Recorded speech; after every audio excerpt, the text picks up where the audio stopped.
warahmatullahi wabarakatuh, Bapak. Waalaikumsalam warahmatullahi wabarakatuh. Bagaimana kabarnya hari ini? Alhamdulillah, ini baru datang Brian.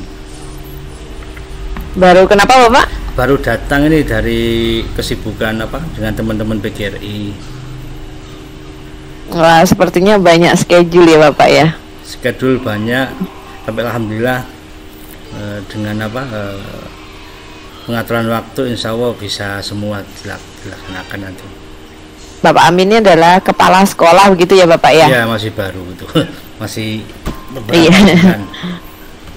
Oh, masih beberapa bulan lah.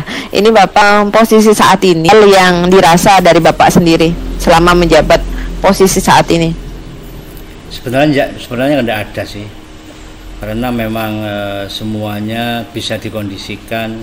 Teman-teman memang untuk untuk waktu kita masih belum bisa full di sekolah gitu.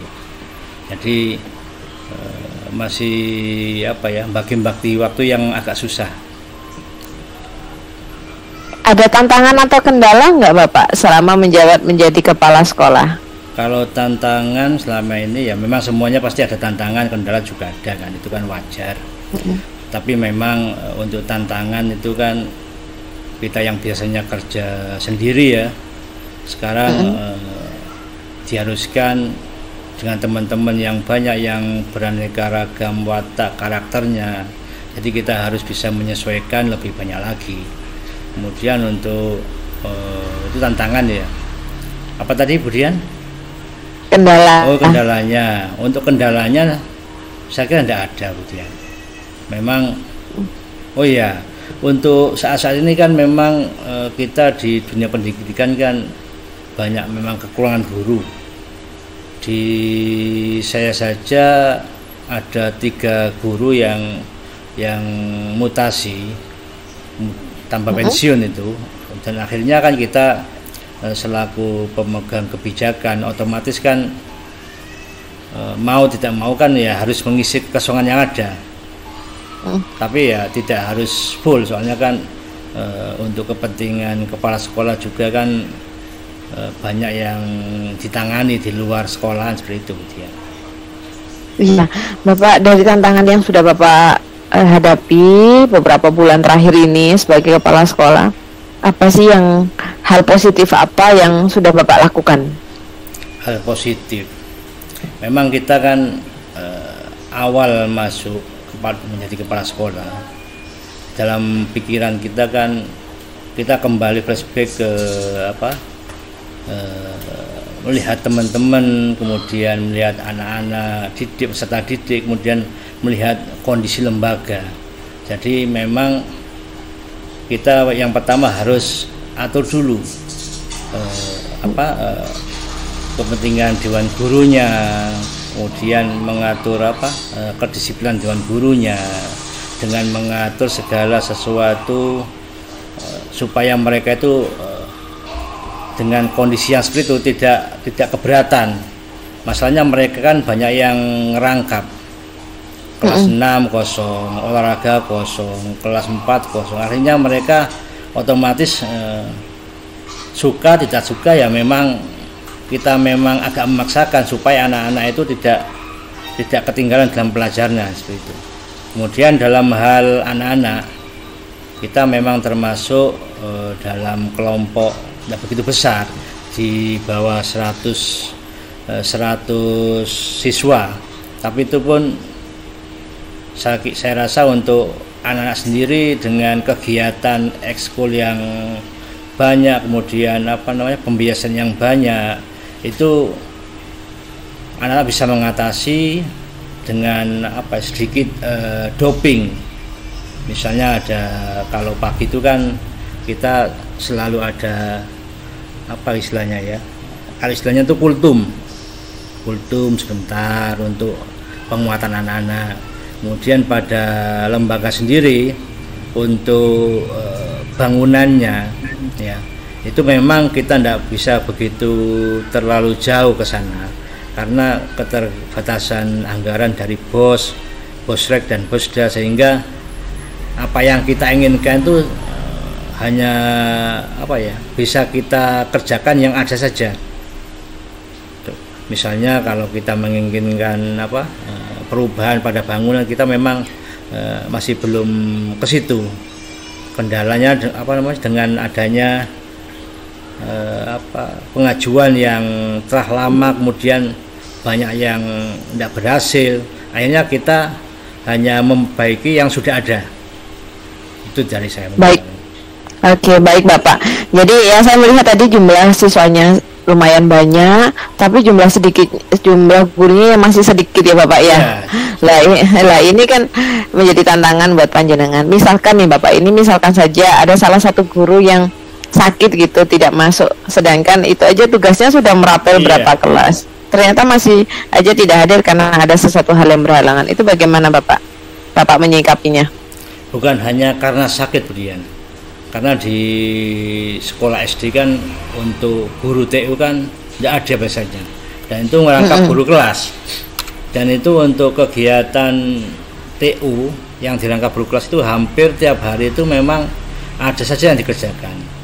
Akhirnya untuk mengurangi dampak yang kurang baik itu, ya teman-teman ya kita memang berusaha lebih keras lah. Meskipun untuk hasilnya tidak semaksimal seperti yang full ada gurunya seperti itu. Cuma kita berusaha supaya yang kita kerjakan itu optimal mungkin bagi kita, tapi bagi yang belum melihat ya kurang optimal. Memang murid seperti itu gurunya cuma sedikit, seperti itu mungkin kata-kata teman-teman.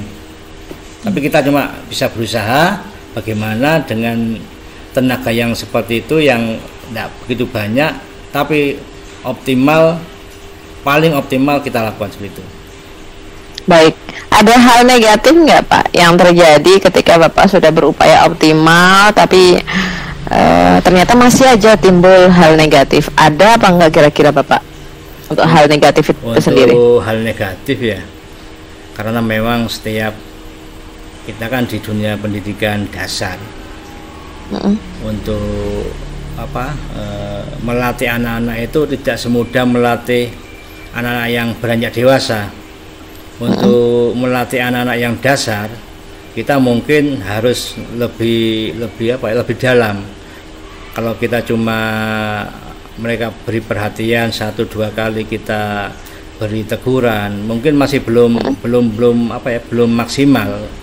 Tetapi memang kembali lagi ya, guru memang ingin melakukan yang terbaik lah untuk anak-anak. Tetapi memang hal-hal seperti itu saya kira wajar ada. Baik Bapak, ya ini kan udah muncul hal positif, hal negatif. Dari paparan sudah Pak Amin sampaikan tadi.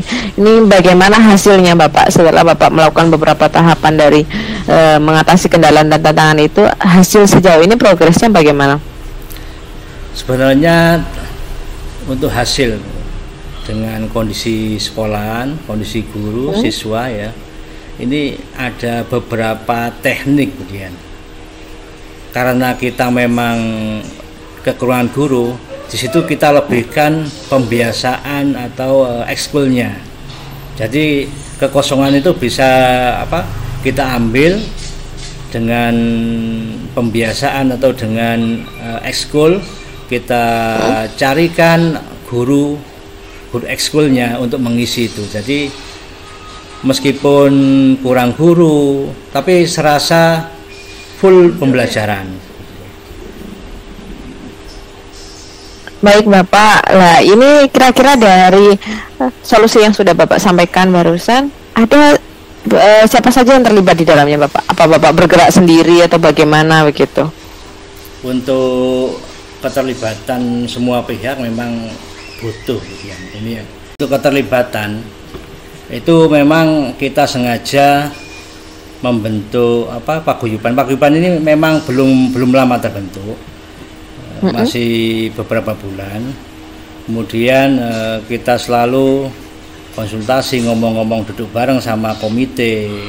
Kemudian kita berupaya lah bagaimana caranya anak-anak ini bisa berdaya, kemudian tidak ketinggalan dengan anak-anak yang di tengah kota. Soalnya kita ada berada di daerah pinggiran, jadi kita berupaya bagaimana caranya untuk anak-anak ini punya sesuatu yang lebih.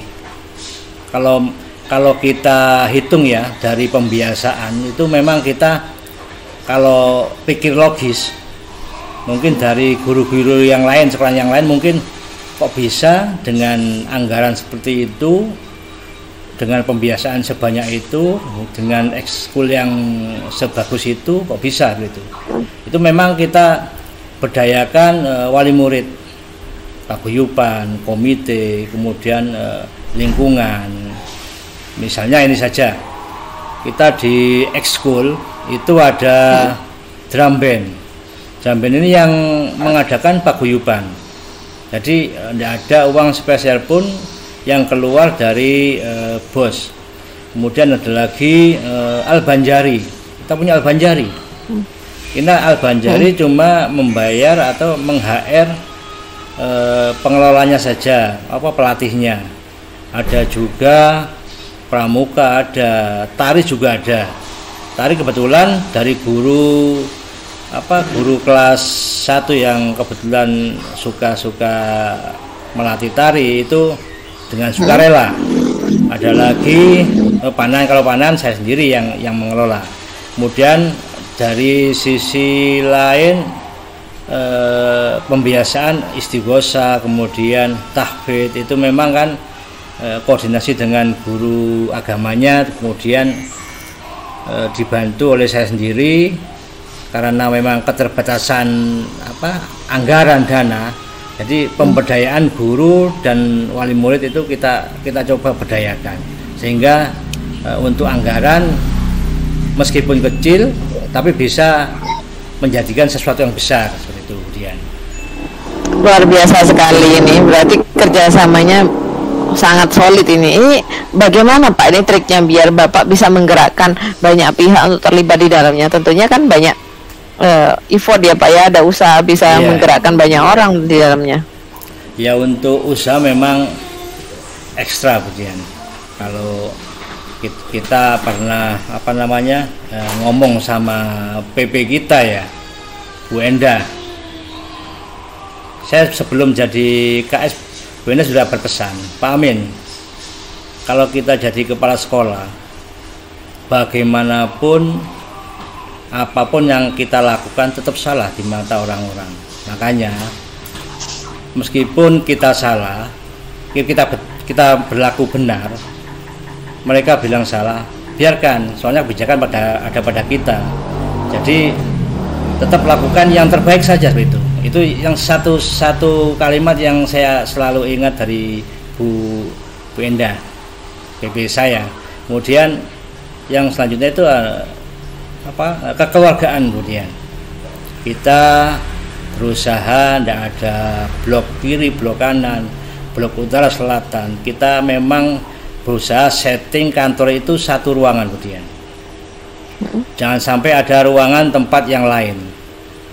Jadi meskipun di luar itu ada blok-blok, tetap kalau masuk wilayah sekolahan kita duduk bareng satu ruangan seperti itu. Itu teknisnya saja. Kemudian ada lagi, kita memang selalu ngajak ngobrol mereka.